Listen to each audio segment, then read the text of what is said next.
Hello, everyone. Welcome to yet another live Q&A with Cal Falcons. I'm Sean Peterson. And I'm Lynn Schofield. And so we are a pair of ornithologists. I'm with the Institute for Bird Populations. And I am a graduate of UC Berkeley. So that's our association with the campus. And we're very, very excited today to have our special guest, Dr. Victoria Hall from the Minnesota Raptor Center, which is one of the world's premier raptor health and veterinary organizations. Today, we're going to be focusing mostly on the topic of highly pathogenic avian influenza. Dr. Victoria Hall is a epidemiologist and specializes in these diseases. So, Dr. Hall, what do we see with this epidemic that's happening in bird life? Absolutely. Hello, everybody. I am so glad to come to you from a little bit colder Minnesota today to talk about birds. Highly pathogenic avian influenza is a topic that has been a huge concern, especially here at the Raptor Center here in Minnesota, over the last year. So in this past year, we have been seeing transmission of this virus across the United States, and then also they're seeing transmission around the world. And it's really being driven in our wild bird populations. Now, why do we care so much at the Raptor Center? Because some birds that catch this virus might not get very sick, be able to shed it and spread it around, but they might not look outwardly ill. We think about birds like ducks or geese often. Sometimes they do get sick, but more often than not, they just carry it. But if it spills into species of birds like raptors or domestic poultries, they get very, very sick. And usually most often will die from this virus. So it's something that we've seen circulating across North America since, the end of 2021, start of 2022. And we've been seeing transmission going across the country, especially as birds migrate. They just saw huge impacts down in Central and South America as migratory birds got down there. And right now in April, we are starting to see a few cases back in Minnesota as our migratory birds come back through again. So something that we're really watching, it's not like any outbreak that's ever happened before. We've seen outbreaks of high path before. Usually they're much shorter and they're in small geographic locations. This is the first time we've really seen such widespread global transmission of this virus and that it's lasted for such a long time. So something that a lot of folks that are watching different cams or that are interested in birds in general have been really keyed into this past year. So a very quick follow-up question to that is there something in particular that's different about this strain that you've noticed that is making it so persistent and so different from what you guys have seen in the past? Yeah, so, that's the magic question is what in the virology is causing this to act differently? And we don't have a great answer for that one. What we can say, though, is that when we do widespread bird surveillance. So for example, in 2015 in Minnesota, that was the last high path outbreak that our state experienced until this one. We tested every single raptor that came to the Raptor Center. We see about 1,000 birds a year, not a single positive bird, while there were some positive chicken facilities. This past year, 213 positive raptors. So again, just speaking to it is just much more widespread in our wild bird population. It's been able to kind of seed itself so that it's transmitting and it's maintaining itself versus just, spilling over into a domestic chicken flock and kind of having it just be an issue where we're handling it on an agriculture side versus the wild bird side. So the wild birds are just playing a much, much bigger role than they have before. All right. So our first question we have in, and this is one of those hybrid, partially for us and partially for you.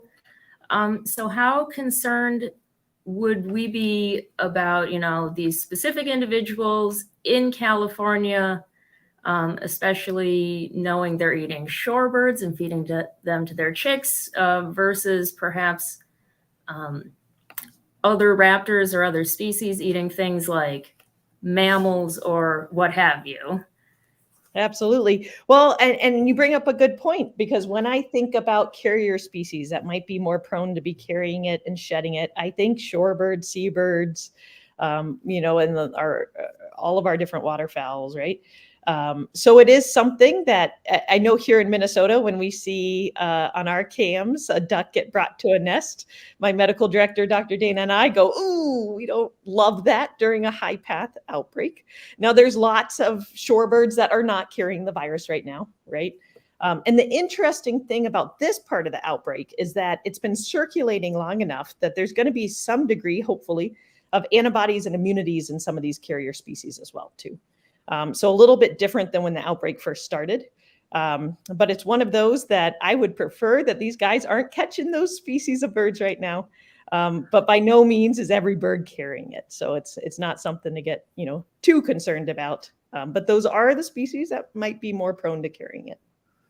And you may not see it as much in Minnesota, but is there a relationship between the shorebirds that are migrants and the shorebirds that are residents, maybe, and how they might be susceptible to the flu? Yeah. So we know in the state of Minnesota, the virus never completely went away. So our colleagues at the Wildlife Rehabilitation Center here in Minnesota, who see all the non-raptor species, continued to see some over the winter. We continued to see, a couple red-tailed hawks and a couple of bald eagles that were positive over the winter. So what it told me was that the virus was still hanging out and it was being maintained somehow, right? Most likely through birds that were shedding it in the environment. We do know that major driver is probably the migratory birds. And now, even as birds get antibodies, as you have young birds hatch, right? They could potentially be more susceptible and could play roles in driving different transmission. All right, so here's a good question, and actually kind of a good question. I don't know on what level the question is on, but how long does it take the flu to run its course one way or the other? And so in individual birds, but also, during a season within a flock, that sort of thing too, I'd be curious about. Absolutely. That is a great question. And what I like to always say when we talk about influenza, so I'm an epidemiologist. So from an epi standpoint, flu viruses are fascinating viruses because they're a virus and the strains are going to constantly mutate and change and evolve the longer that circulates. And this strain in particular is doing interesting things. So it's hard to give a great answer to that because we know that this strain is the longer it circulates is going to continue to mutate and change, which might make it act different than it's acting today. But when the virus is out there, we know in some of our carrier species, oftentimes it lasts just a number of weeks that it can be shedded. And then you're going to find antibodies in those birds. In birds that are susceptible to illness, what we find in, say, domestic poultry, they're going to get very, very sick within a week or so of being exposed.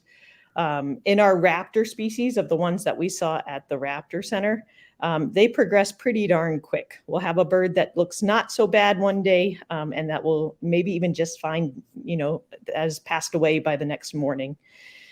So in the birds that it is going to show signs of illness, in the ones that end up in a rehabilitation settings, like the ones we get, it can progress pretty quickly. Now, how long would it take to completely run its course going through the, entire world so that it just burns itself out? Unfortunately, we're probably going to see this virus continue to circulate for a good amount of time because you've got new birds hatching, right? You've got birds going different places. You have birds getting exposed who weren't exposed before. But the good news is, as antibodies get formed in some of these wild birds, there's fewer birds that can transmit it. For example, last year at this time, we were seeing 7 to 8 positive raptors a day coming into our center. And right now we're seeing one every couple to few weeks coming in, right? So very different picture than what we saw last year. So there's hope out there. Yeah, and I think out west, it might be on the increase, whereas in the Midwest, it sounds like then you're on the decrease a bit. Yeah. Is that correct? Yeah. So, and I was just looking at some of the California data, and there's definitely different dynamics to this transmission that's been happening. So, the Midwest definitely hit a big swoop last spring as it swung through. Basically, what happened was this outbreak really started overseas. So it started over in Europe. It probably came with a migratory bird kind of into northeastern Canada and hit Labrador area, came down the East Coast at the start of the year of 2022, kind of hung out down in the South for a little bit. And then as the birds migrated through in March, April, May, and all those birds came together, we saw a huge amount of transmission. And that's when we saw a lot of detection when those birds hit Wisconsin, Minnesota, the Dakotas, Iowa. And again, we're looking at now how those paths have happened. And you're exactly right. We're seeing, of course, different transmission in the different flyways. And there does seem to be some increases in the wild bird detections right now on the West Coast.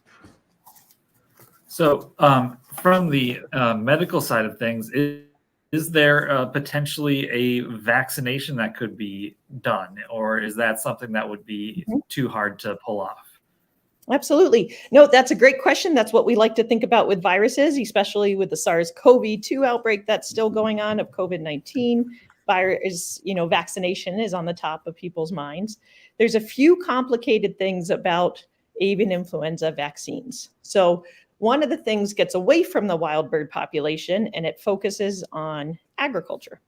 So highly pathogenic avian influenza involves global trade restrictions if you have it in your country. So it impacts our ability to trade with our poultry with the world. So if a country has flu. So there's a huge amount of federal and state responses around each case of flu in chickens or in turkeys that are farmed. There's also restrictions on trading with countries if you use avian influenza vaccination as a strategy. So there's been lots of conversations about the role of vaccines since it doesn't seem like this outbreak's going to stop anytime soon.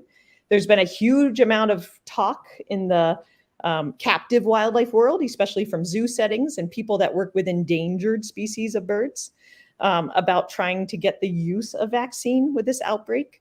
Right now, we're not vaccinating birds in the United States, but they've started to vaccinate some zoo birds, especially overseas and in Europe. So it's definitely ongoing conversations. You got to make sure that it matches the strain that's circulating. We talked about mutating viruses.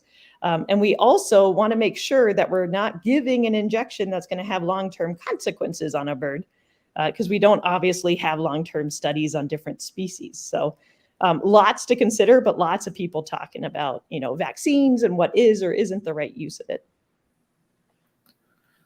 And then I guess, kind of talking about the effects of this virus, are humans susceptible to this particular strain? We've seen bird flu make that jump to people before. Is this one that is a risk to humans? Absolutely. So avian influenza is what we call a zoonotic disease. So that means that it can go from animals into people. Now, the question is, how easy does it transmit? And once it goes to a person, can it transmit from that person to others, right? So this strain, what we found is that it is pretty difficult to get sick from this unless you have a huge amount of time, like really, really close to infected birds. So there have been a handful of cases. Unfortunately, those cases can sometimes be pretty severe. Other strains of bird flu, not the currently circulating ones, have also been causing some issues around the world. So you might see reports of an avian influenza human death. The question is what strain, because the last couple have not been this strain that we're dealing with. But what we know is it's hard to get into people. And then it does look like people are kind of a dead-end host at this time. So people aren't able to then transmit it further. Now, that's always the concern in public health. I come from a public health background as well as a veterinary one, is that if it mutates so it can go from an animal to a person and then a person can spread it, that's how you start to cause massive transmission and worries about bigger transmission in the human world. So there's lots of colleagues at CDC and other health departments that are watching the mutations in this strain to see if it's mutating in a way where it might more easily go into a person and then go from person to person so that they can intervene sooner rather than later if it starts to mutate in that direction. But right now, probably low risk. But if you see a sick or dying bird at the Raptor Center, we're having people wear precautions, wear gloves, wear masks to protect themselves. And also, if they have birds at home, we don't want them bringing the virus home to their own birds while they're helping a bird in need.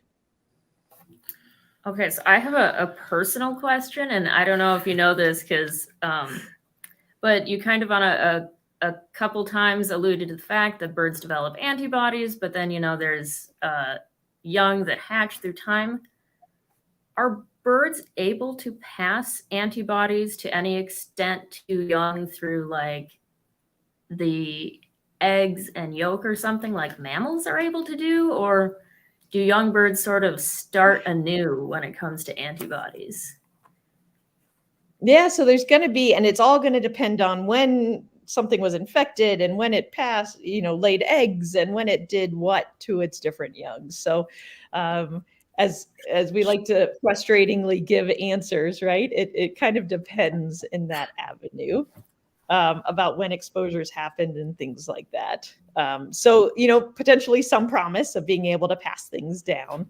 But also, I was just talking with one of our poultry colleagues the other day, and they're already starting to hypothesize that there could be a potential. Again, we know everything about flu till tomorrow comes and the strain mutates, but a potential that we kind of see some ups and downs of this virus every, 2 or 3 years as we're going through kind of those different generations of birds that are, more naive to the virus, and then everybody's kind of protected, and then they're more naive, that we might see this kind of go up and down over a few years at a time. All right, here's a really good question about transmission. How does this virus spread from infected prey to raptor? Aerosols, fomites, ingestion of viral particles. How does it get from the prey to the predator? That is a fantastic question. So this virus is very, very good at spreading, exactly through the word you just used of fomites. Now, fomites are a main driver. So when we say fomites, we mean objects that have been contaminated with virus particles. This is why if you come into our center right now, you're going to be walking through foot baths because we're going to have you clean your shoes when you come. We worry about what clothing you wore out in the environment. If you're at a commercial poultry operation, they're worried about the car that's being driven on site because vehicles can transmit this virus. It's very, very good at transmitting itself on objects, but you've hit very, very good other topics too. Aerosolization, it definitely can be transmitted aerosolized. It's not probably the main driver I think of, but it's definitely an option that it can be passed. And then ingestion. So when they're eating contaminated carcasses, and that's where we worry, we had the question earlier about eating waterfowl, right? Some of the main wild birds that we are seeing infected, our top 2 species in the state of Minnesota, were great horned owls and bald eagles, right? So we're, thinking about a very opportunistic hunter, like a great horned owl, who would be prone to hunting in habitats where you'd have waterfowl that potentially shedding the virus through their oral secretions and through their feces, as well as potentially taking a shot at a duck if they could get one, as well as birds like bald eagles who might be scavenging on dead animals. Those are the ones that we think are prone to it, which would make sense if they're scavenging on or ingesting or in the areas where these infected birds would be. But that's also why if you have backyard chickens right now, there's a lot of emphasis in trying to avoid contact between wild birds and your backyard chickens to keep your backyard chickens safe. And it's not just the actual bird. Again, when that bird, poops in the environment, that virus is there. Now that virus in a really hot and dry environment can't live very long at all. Now, if it's a really cool, chilly environment, so like right now it's in the 40s in Minnesota and it's damp, the virus can live quite some time. It can live weeks in refrigeration type of conditions. So even if that duck is long gone that was shedding it, we worry about contaminated environments.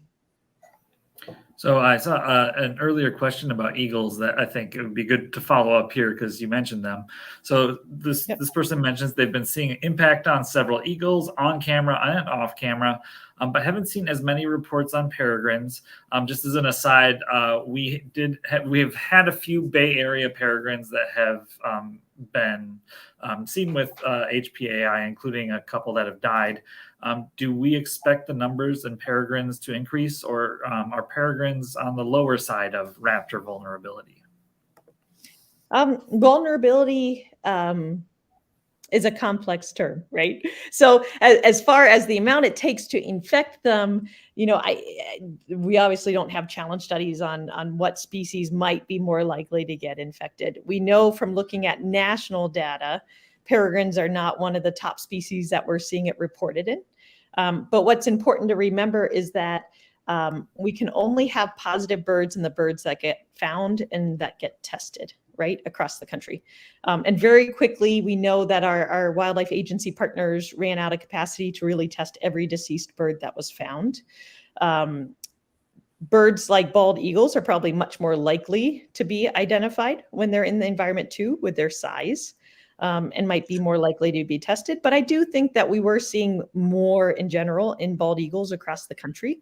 And again, it goes to their potential for exposure, right?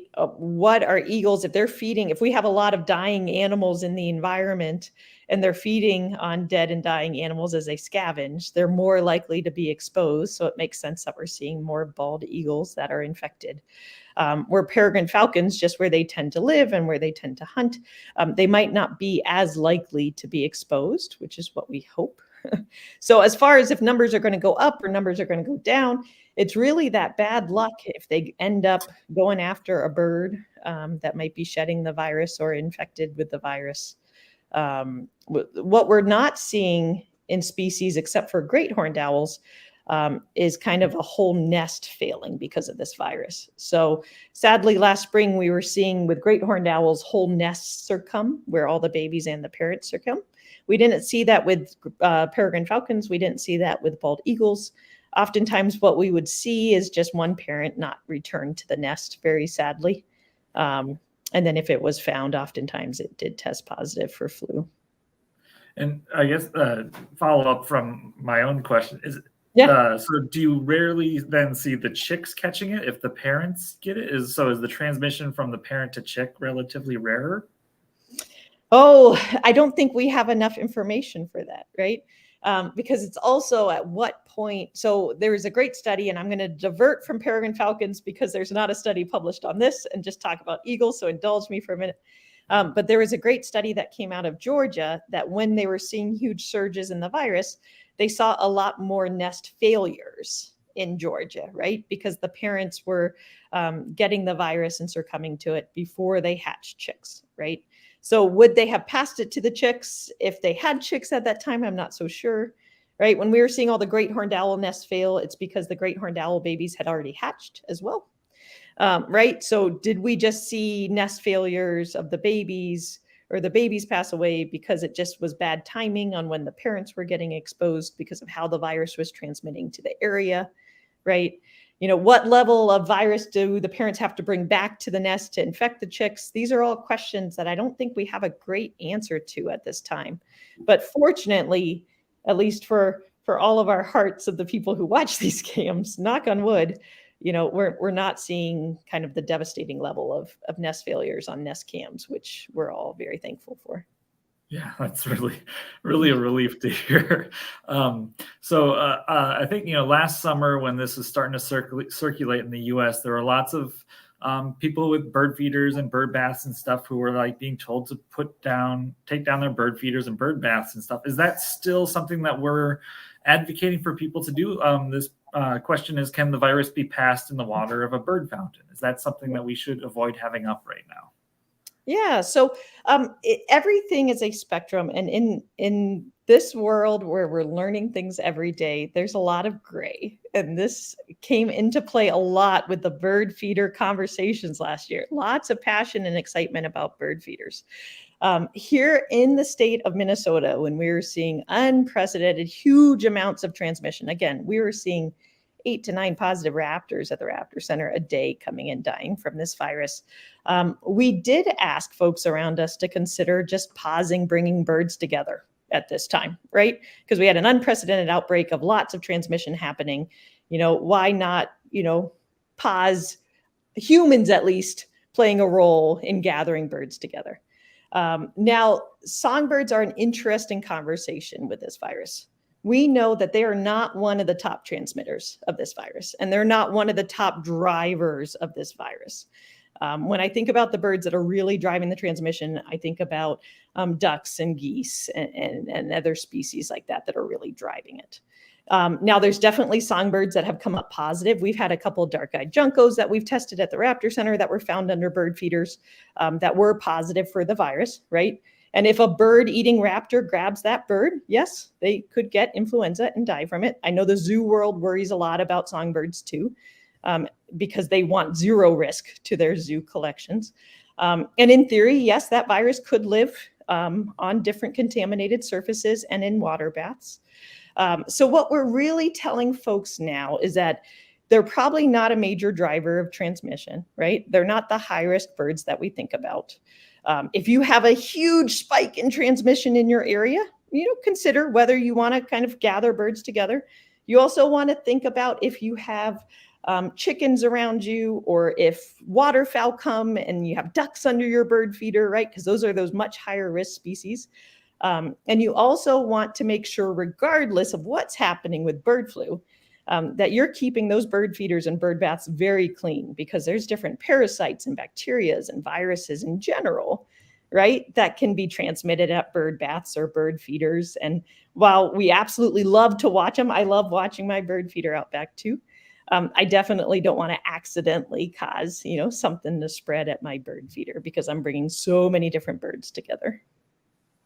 So you just mentioned zoos. So this person asks, we have feral peacocks in my neighborhood because they got out of the zoo nearby. If they went back, could they infect other exotic birds at the zoo? And what are zoos doing to keep their birds safe? Absolutely. So the zoo world is having a very challenging time right now, trying to for the safety of their birds, especially facilities that have birds that are endangered species status and stuff like that.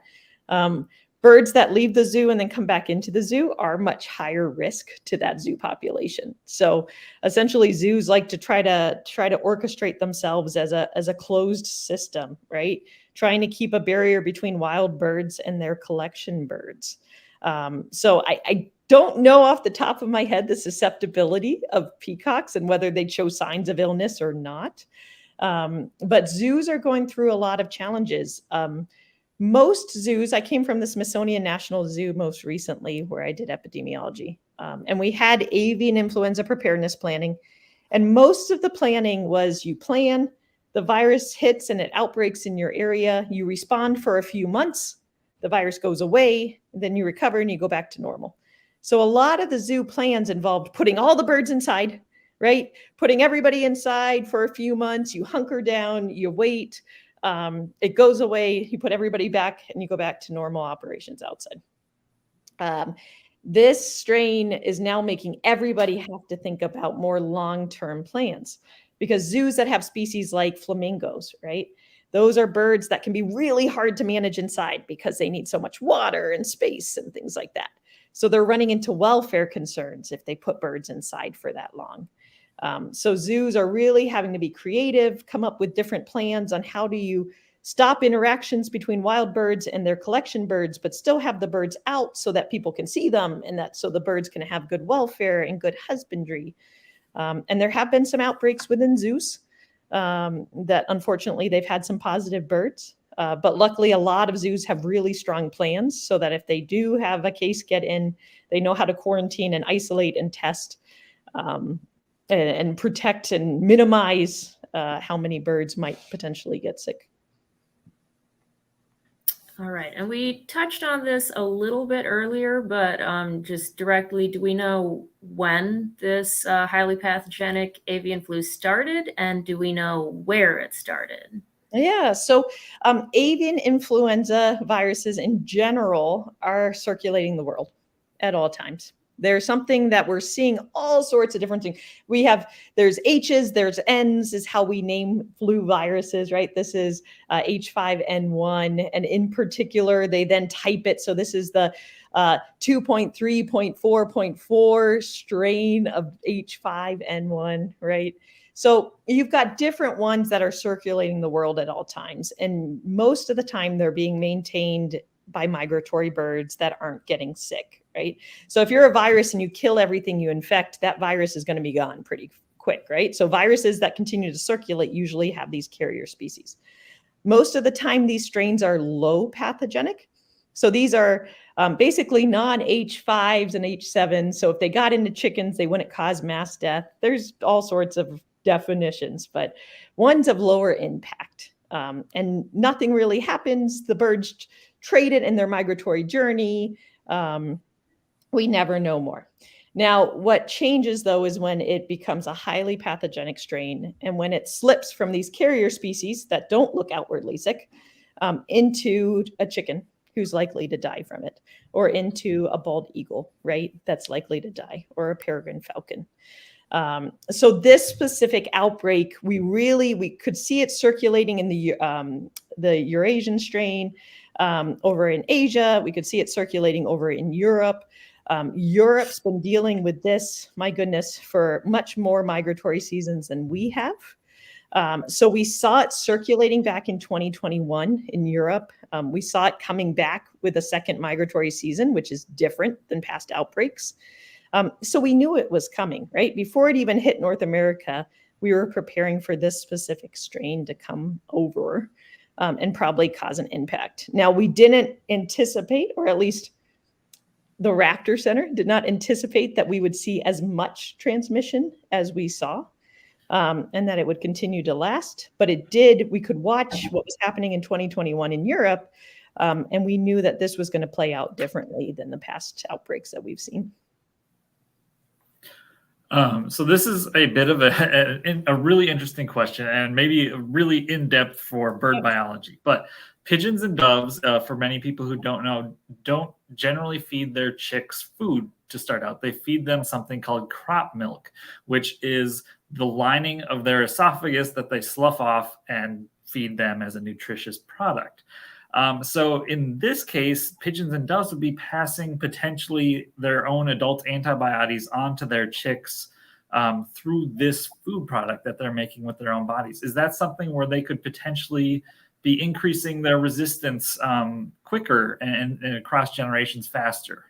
That is such a cool question and such a great way of thinking about how we cause protection, because we know that you can pass antibodies of different sorts, right, through things like this. I do not know in particular for avian influenza if this could cause protection to be passed, but I love that way of thinking, and that's what a lot of folks are toying with right now is, what are the different ways that antibodies are going to be passed? So not quite sure about that specific question, but that's a great question to have. I kind of have my fingers crossed that that's the case, because I know, especially starting now, they're going to be at this particular nest are going to be hunting a lot more pigeons and doves as the chicks get bigger and bigger. The main food source does become rock pigeons right around now. So maybe they'll be hunting something that is much less susceptible to carrying the virus. Well, that would be fantastic. We're doing an antibody study right now at our facility. Like I mentioned, we have about 1,000 ill and injured raptors of different species come to us a year.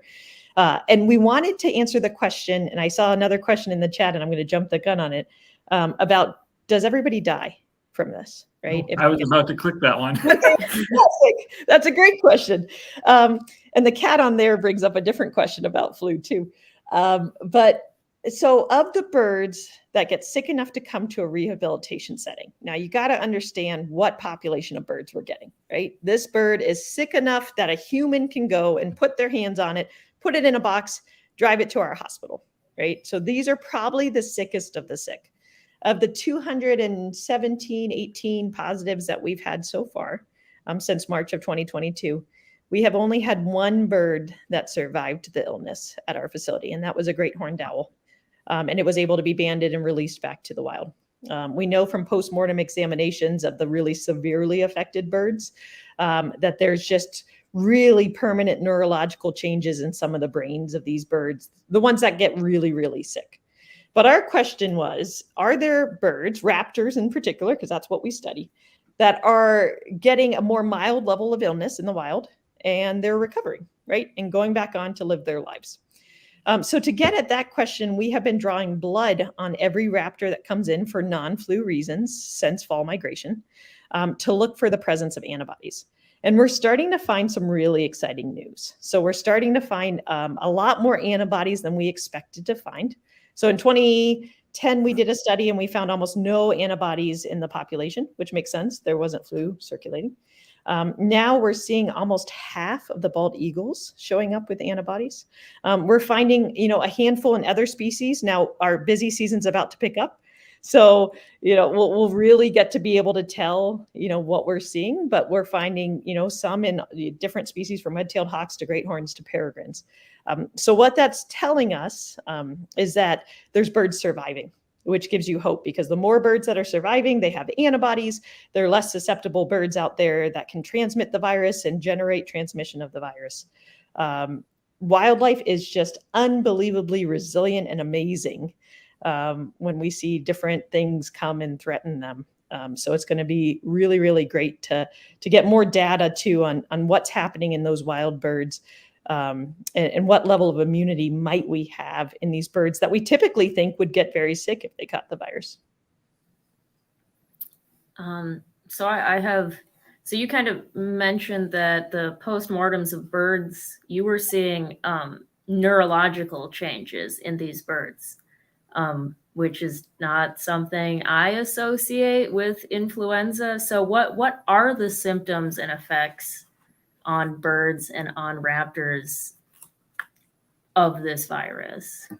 Absolutely. So, and it is different, right? So we think about the different influenzas out there, right? And you think about the human seasonal flu, right? And I know I think about fevers and respiratory signs. Avian influenza now in poultry will cause some respiratory signs. It also causes neurologic signs. And of the 200 plus birds that we saw, neurologic signs were the top sign that we saw in birds that ended up in a rehab setting. Seizures, unable to stand, the really severe cases would just be almost non-responsive. Definitely a whole spectrum, from a bird that would just sit there huffed and not really respond to you, to a bird that was just having really violent seizures, unfortunately. When we looked at the really severe cases in their postmortem exams, we saw a lot of changes to the brains. And when we tested the brains for virus, we found virus just all throughout their brains. We also found changes to the nerves that go to their eyes, and to some of their heart muscles as well. So in raptors, from the ones that we have seen across species, a lot of neurological signs, a lot of just really abnormal behavior, not responding as they should as a person walks up to them.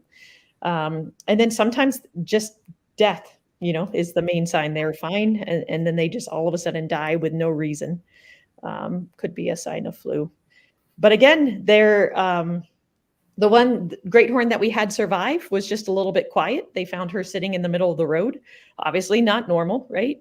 But within a couple of days, she popped right back to being a feisty, angry great horn that objected to being in our care, which is how we like them.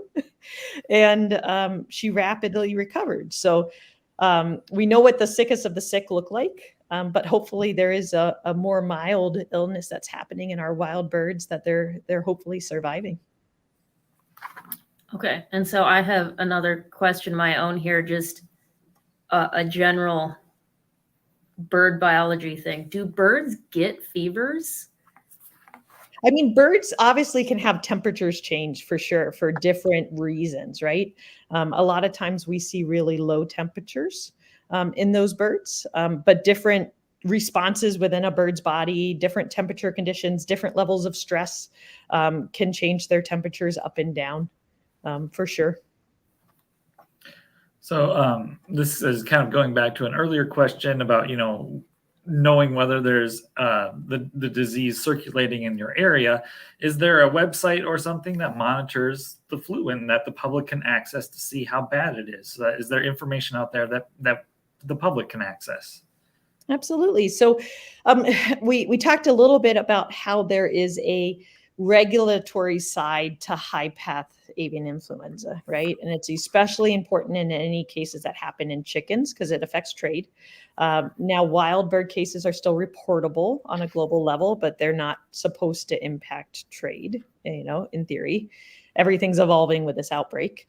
The best one that gives you the most up-to-date would be the USDA's website. So if you search USDA HPAI wild birds, they have a portal where you can click on poultry, you can click on wild birds, and now you can click on wild mammals, because we have seen this virus spill over into a huge amount of different wild mammals, actually, which is very interesting from a disease standpoint, because we haven't seen this before. Things to think about, though, when you look at that site. So the only birds that show up on that site are birds that have been tested, right? So as I mentioned earlier, a lot of times, I know here just in my own state, there was so much wild bird transmission that I know a lot of our agencies stopped testing every dead bird, right? Because it's like, oh, it probably has flu, we're just going to dispose of it. At the Raptor Center, we continued to test every single bird that came in, because we wanted to be able to share with our community what was happening disease transmission wise. But so just know that that wild bird has to be found, and it has to be tested in order to show up on that site. And also, if a group of 100 birds were found dead, and we've seen this with terns, and there's been issues with pelicans, if only one bird was tested, only one bird might be reported on that site, right? So it might not represent how many birds. Like, for example, we had 6 crows die here. One was tested, it was positive. It's easy to assume, right? They're all probably positive. But on that site, it just reports one.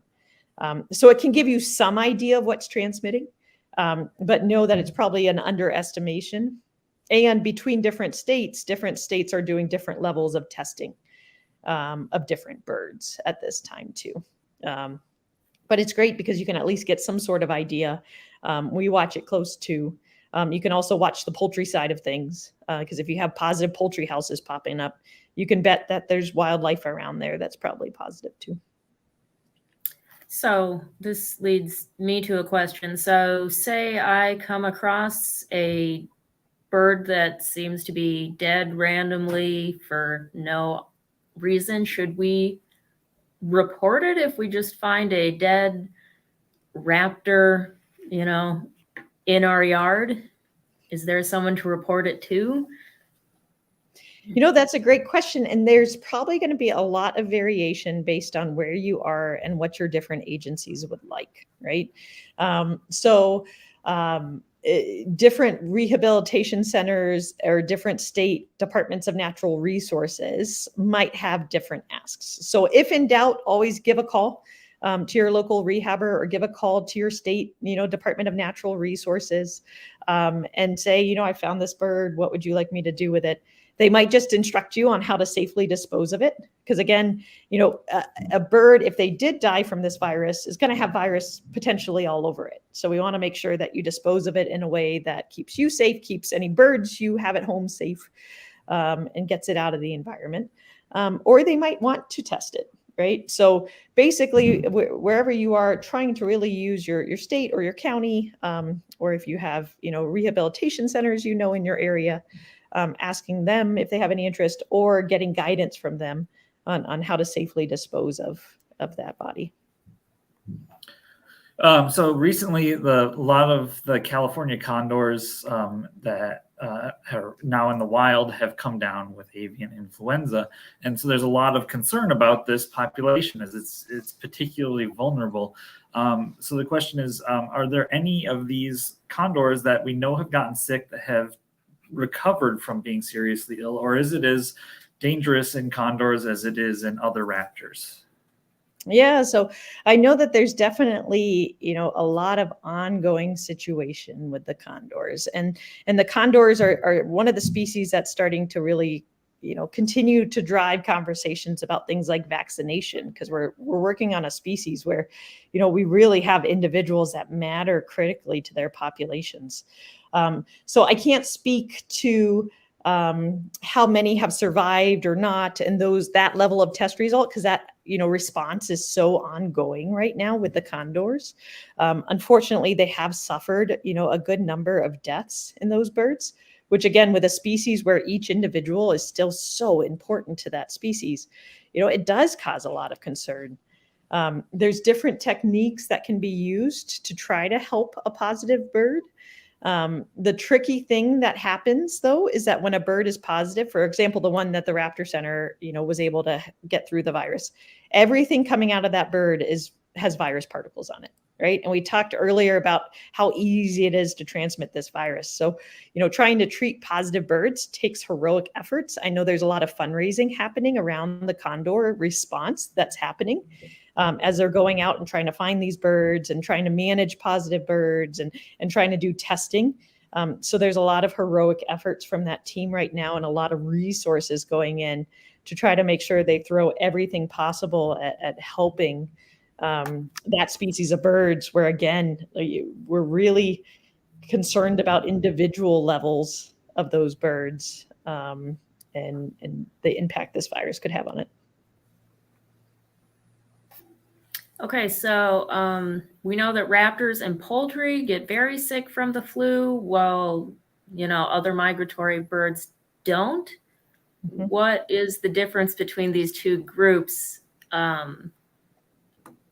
Why the difference?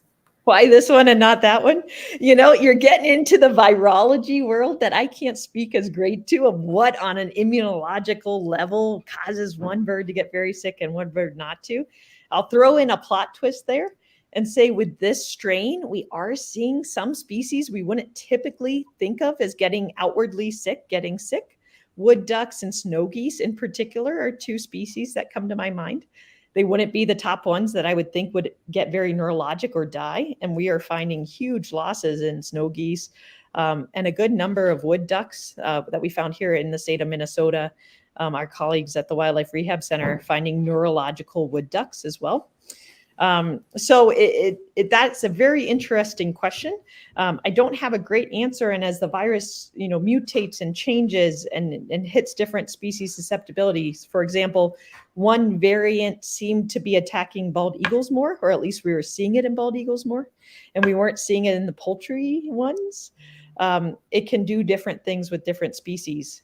But we like to remind folks that nothing is for sure with flu, because it can do what it wants as it changes.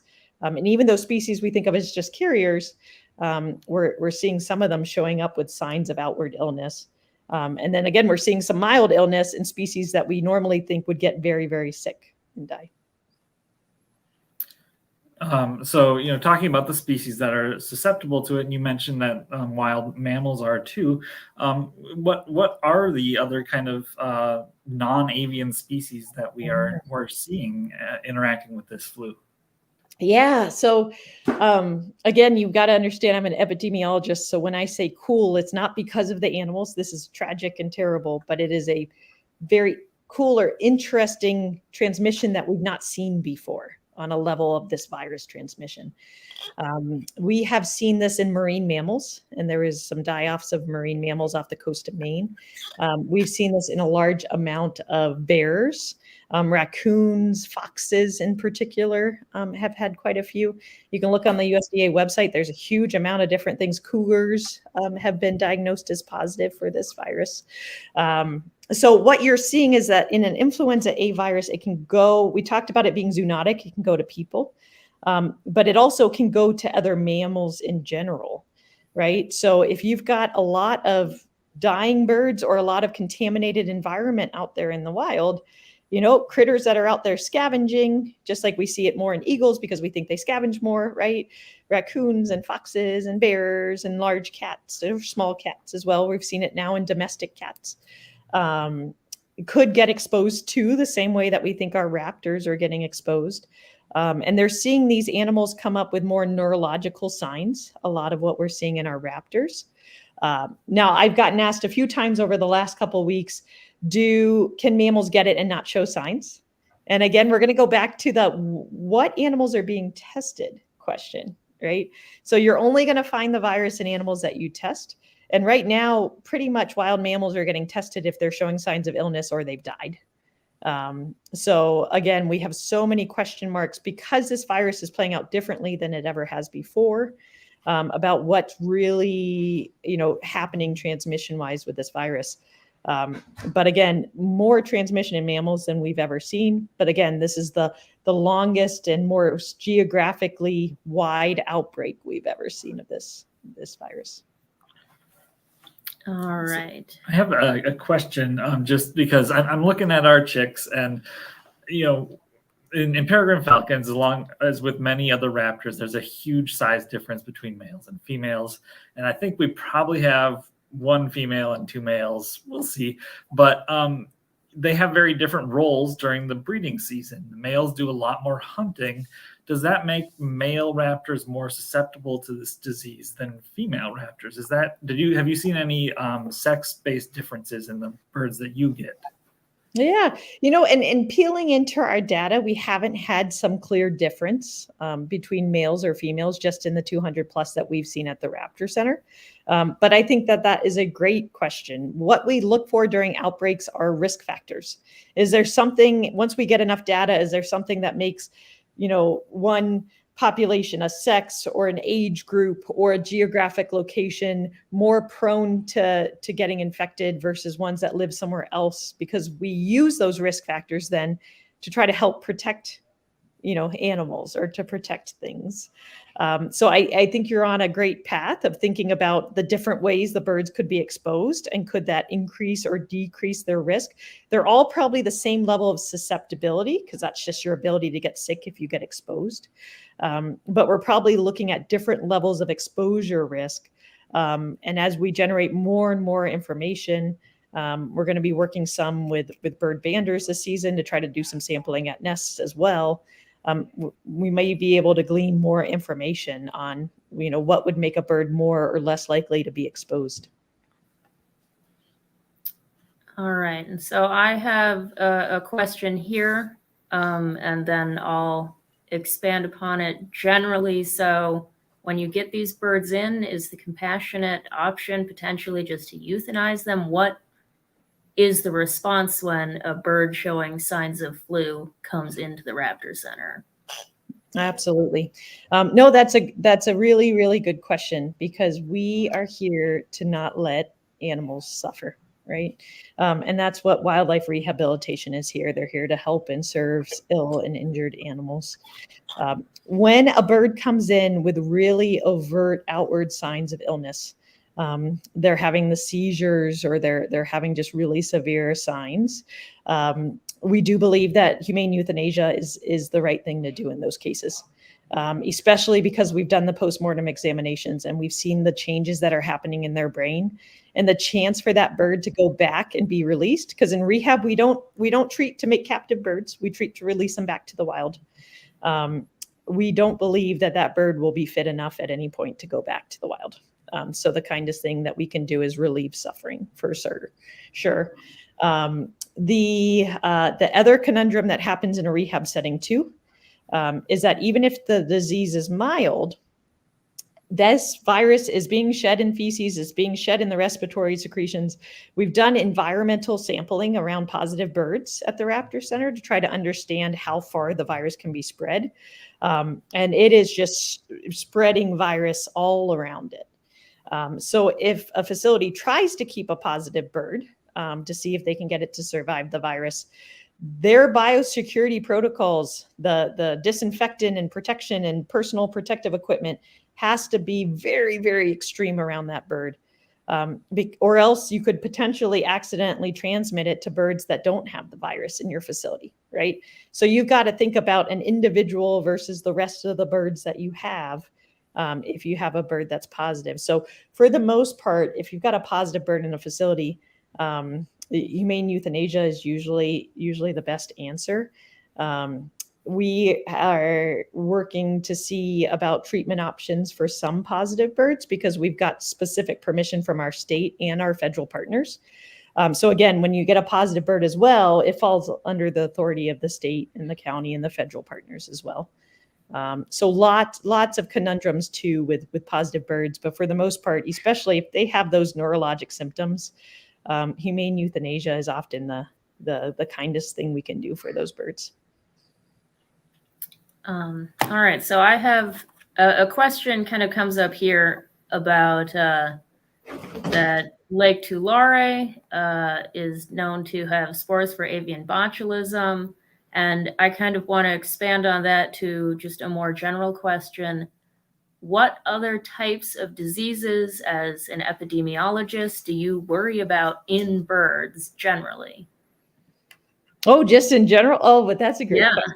Can we go beyond diseases? Because we could go. Oh, yeah, for Diseases, sure. parasites. Epidemiologists, guys. Okay, so that's why I get smiley when we talk about things. But raptors are apex predators, right? So they are phenomenal indicators of what's being transmitted around, on what's happening in the environment. We can get an idea of what's happening in the ecosystem. So when you brought up botulism, right? Different things they might be exposed to that, especially rehabbers, as they get the sick birds, right, can do some surveillance to understand what's better going on. So that's what we do at the Raptor Center. Is we treat every single bird, because every bird deserves a chance to recover and have a second chance at going back to the wild. And as we treat them, we're gathering data on infectious disease or parasites or environmental contamination. We're getting a picture of what's happening in that world that bird is coming from, and what the species that's out there in the wild might be facing. So for example, in my region, West Nile virus is something that commonly circulates seasonally. It looks a lot like flu, unfortunately. So we've been trying to differentiate that. We can look at our West Nile numbers, which is transmitted by mosquitoes, and we compare it to what they're seeing in human health, because we know those mosquitoes are in the same place people are at, as well as animals like horses that can get West Nile. We do a lot of surveillance for lead. 80 to 90% of our bald eagles have lead in their system, which we know can immunocompromise them. So then when you have other infectious diseases, are they more likely to get sick because they're already immunocompromised, because 80 to 90% of them have some lead level? That speaks to how much lead's in our environment.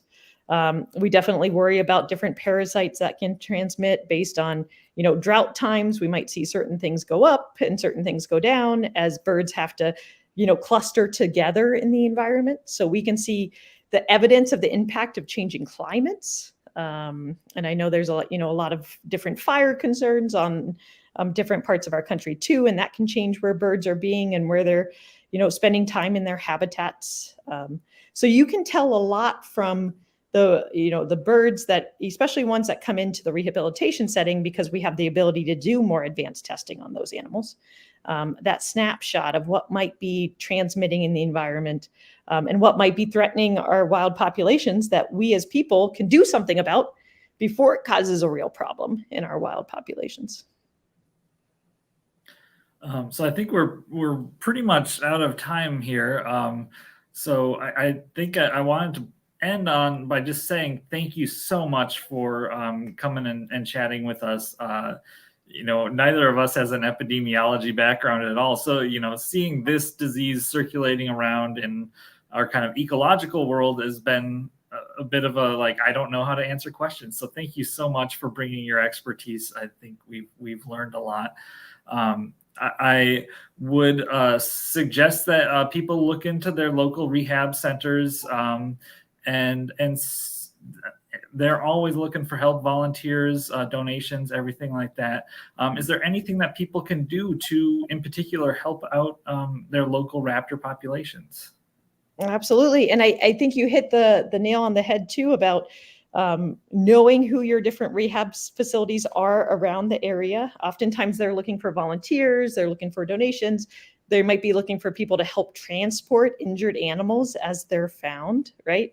And then also being those eyes and ears of what's happening if you're finding, sick or deceased birds in the environment, contacting your state or county or your rehabbers to help know what's going on, as well as spreading the word about, what we put out in our environment. We'll go back to the big picture. Things like rodenticides, things like lead, can impact our greater raptor species. So how do we all be the best stewards we can of our raptor species that are living in the world with us? Yeah, and I'll just do a quick, since we mentioned all the lead getting into the environment, how is all that lead getting consumed, and how can we reduce the amount of lead that is getting into our birds?